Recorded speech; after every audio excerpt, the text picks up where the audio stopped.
Bonsoir, je voulais vous donner quelques nouvelles de la corrida, puisque je ne vous en ai pas donné beaucoup depuis le 24 novembre, c'est-à-dire le jour où je devais présenter ma proposition de loi dans l'hémicycle et que j'ai dû retirer le texte puisqu'il y avait une obstruction en face qui aurait empêché le vote avant minuit, qui était l'heure limite, vous savez, pour pouvoir voter dans le cadre d'une niche parlementaire. Donc, je n'ai absolument pas, bien évidemment, abandonné ce combat pour faire abolir la corrida en France. Et la nouvelle étape, c'est celle-ci. Je viens d'écrire au président de la commission des lois, M. Sacha Houlier, pour lui demander de venir sur le bureau et de voter en bureau le fait d'aller proposer que cette proposition de loi puisse aller dans l'hémicycle de manière transpartisane, en passant par le biais de la conférence des présidents, par l'accord de la présidente donc de l'Assemblée. Enfin bon, il y a un petit chemin encore compliqué, certes, mais une possibilité quand même. Si jamais il y a un accord d'autres groupes, eh bien, on peut, par ce biais, peut-être discuter réellement, cette fois-ci, de la corrida en France et amener les collègues députés à voter sur son interdiction. Donc c'est encore évidemment très incertain. Mais c'est une tentative qu'il faut faire.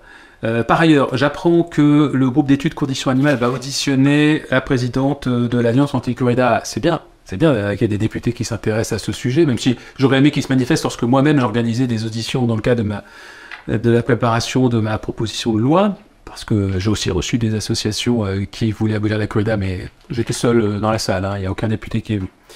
Ma crainte derrière cette audition de l'Alliance anti-corrida, c'est que derrière, il y ait le projet de la part des députés macronistes, députés Renaissance, de proposer bientôt une proposition de loi pour interdire la corrida aux mineurs.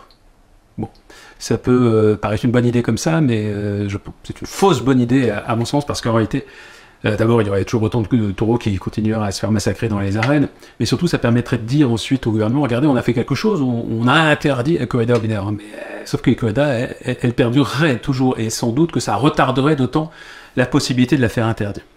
Donc voilà, on essaye par ce biais-là, par la commission des lois. On va voir, on va attendre de voir le résultat, voir sur quoi ça débouche.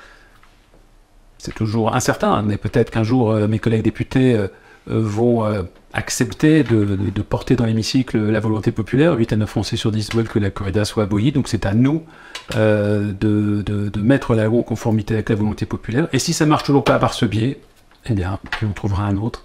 Mais ce qui est sûr, c'est qu'on lâchera pas pour que bientôt la corrida dans ce pays ne soit plus qu'un très mauvais souvenir.